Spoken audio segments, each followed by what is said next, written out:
Because not only is his tax returns dropping today, and we find out, the first thing we find out is this guy's got a Chinese bank account, which is not surprising at all. As much as he talks about China. Hunter Biden's laptop lives in China. The laptop has a Chinese bank account. I mean, obviously, right. How fitting is it for a guy who always like, China, and then to find out he had a fucking Chinese bank account, right? When while he's president, not before. Yeah. While he's president.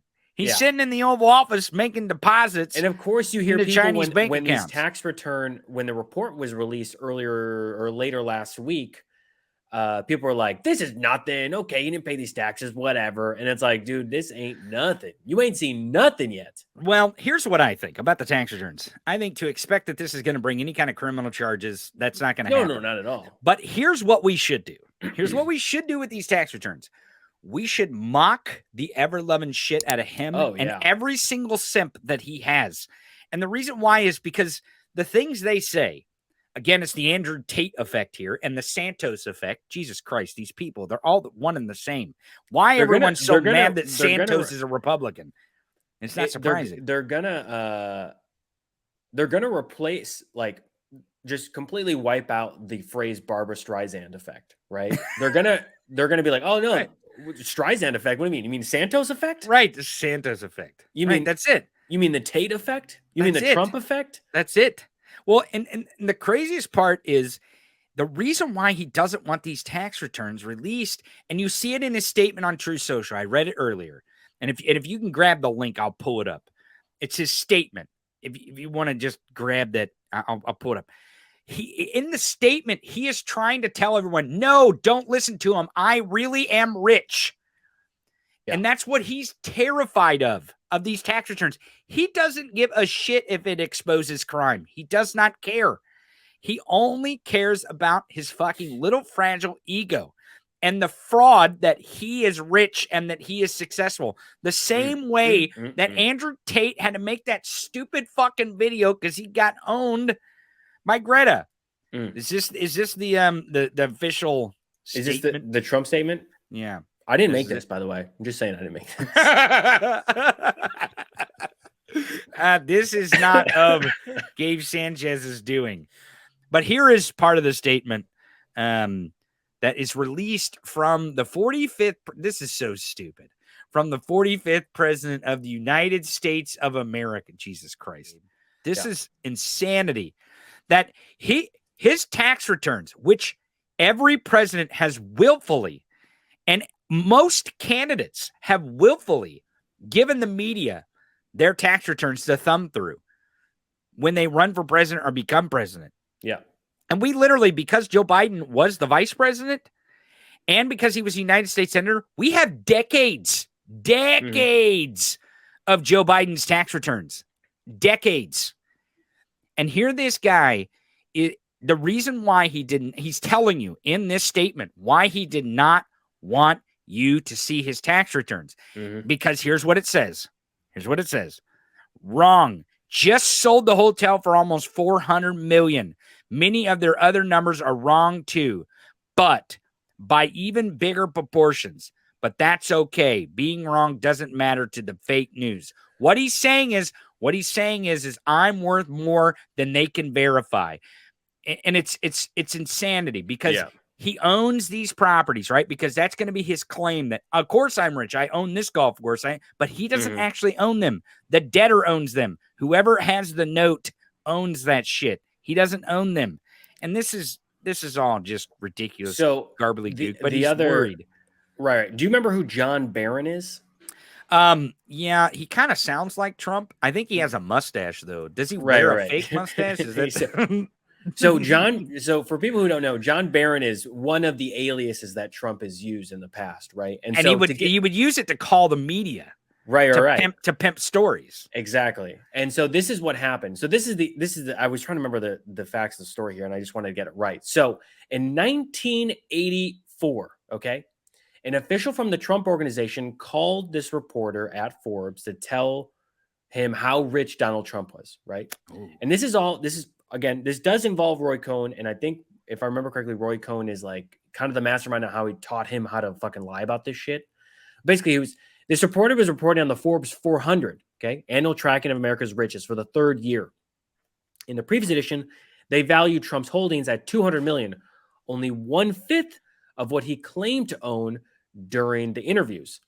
This time, the aide urged the reporter on the phone, and he needs to understand just how loaded Trump really was. The official was John Barron, name we now know as an alter ego of Trump himself.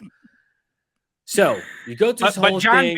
John Barron, I mean, if you want to get technical, he really did have a lot to do with the Trump organization. I mean, he really did. I mean, right. You know, to be quite honest, I mean, so he was practically an owner. He was practically an owner. It was, oh my God, it was like practically like he was in a room with Trump all the time. Okay, this guy sounds legit. What do we have to lose here? We'll stamp it and we'll say that he is. I mean, John Barron sounds official. It really does. It sounds pretty official. It sounds official as shit. So Donald Trump, our dishonorable mention of the week. Really, there's several other reasons why he could be Barron. John Barron is who the dishonorable mention really. Oh, okay. So okay. So John Barron, John Barron is the actual dishonorable mention. Oh shit.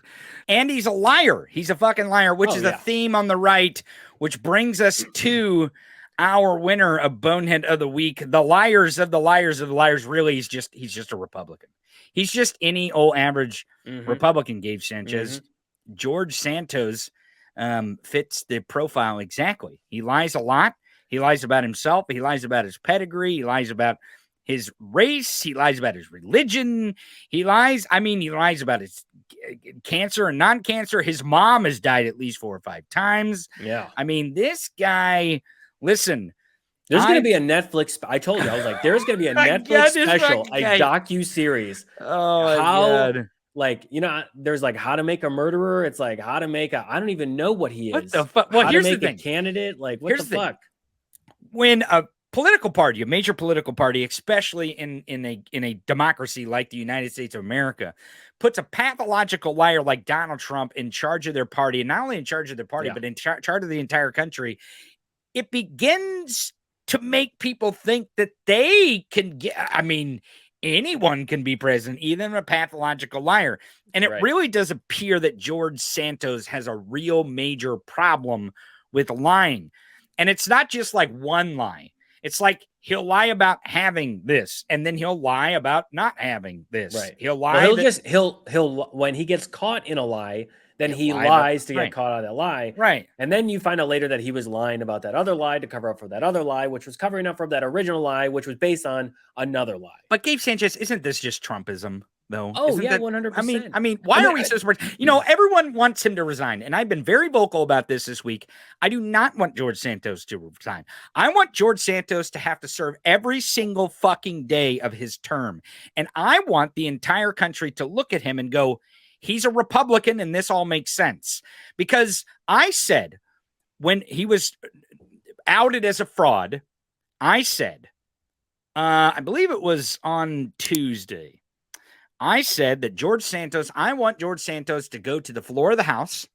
I want him to tell the American people into a microphone the same old lies that Republicans tell every fucking day on the House floor, as if Republicans aren't lying on our official record of our House of Representatives. Give me a fucking break. I want him to go down there and lie into a microphone, because then just maybe people in this country will call into question when they watch George Santos, who is an absolute known liar. Even Republicans don't want him to lie. The only reason why he hasn't kicked out on his ass is because Kevin McCarthy needs him to become speaker.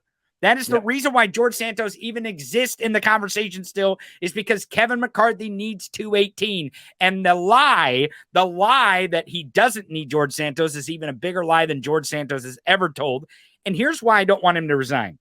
Okay. I want them to own it. Every single bit of it. I want us to form a narrative around it. And I want every single Republican to be tied to George Santos and wear him like a badge. Like the fake ass Herschel Walker badge, which was a lie. It's all lies. George Santos is not different.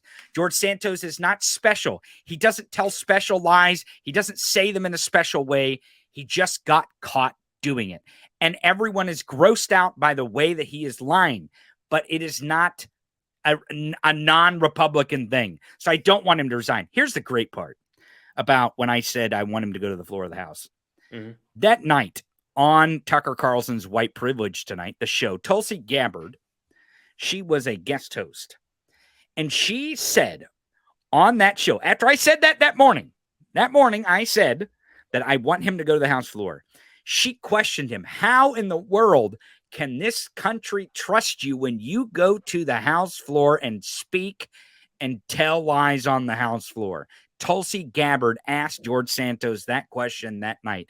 And that's the most important thing. That's why Republicans want his vote for 218, but they don't want to be associated with him. I'm going to disagree with you. Oh, okay. Yeah, well, I figured you would. I don't think that he will, and I don't want him to resign. Okay.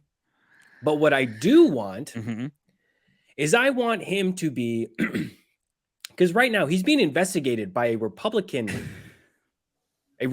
guys. Okay, just understand that there are some people in the Republican Party who are like, this ain't looking so good for us. And other people are like, we just got to shut up. That's why Marjorie Taylor Greene is so adamant and so defensive of George Santos, because she, again, needs Kevin McCarthy to be speaker so that he can deliver on his promise to Marjorie Taylor Greene. So he's using her as a little mini whip to little fucking border collie to get the cows and the sheep kind of herded together, right? I don't want him to resign.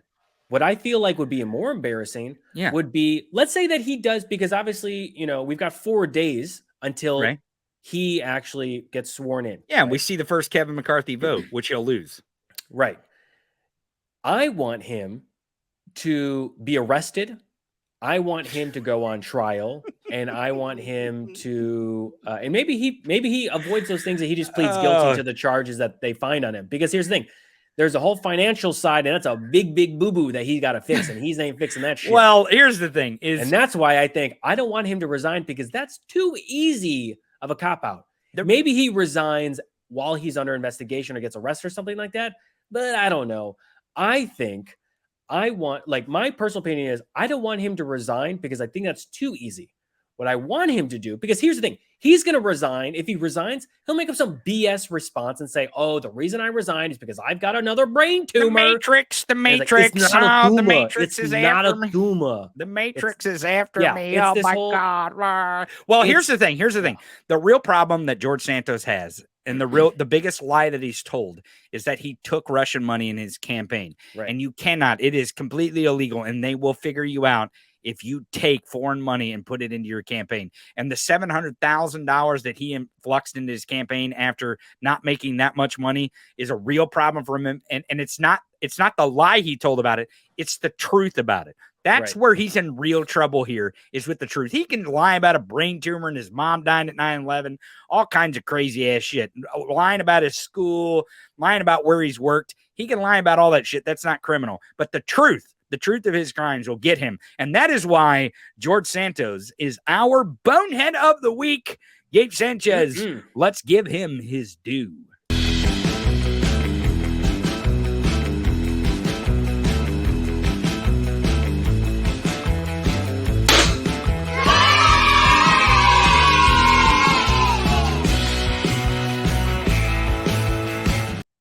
All right, that's Bonehead of the Week. If you want to vote for Bonehead of the Week every single week on Thursday, go to Tony Michaels Podcast, the Tony Michaels Podcast on YouTube. Subscribe. Go to the community tab.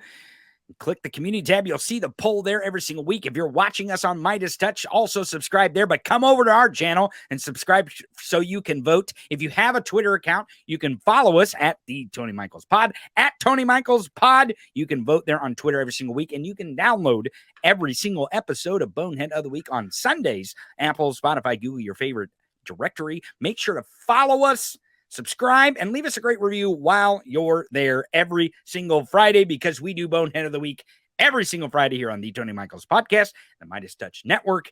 Gabe Sanchez, it's been one hell of a boneheaded week, and this is Bonehead of the Week. Everyone stick around. If you're on the podcast, I have a few announcements right after the music.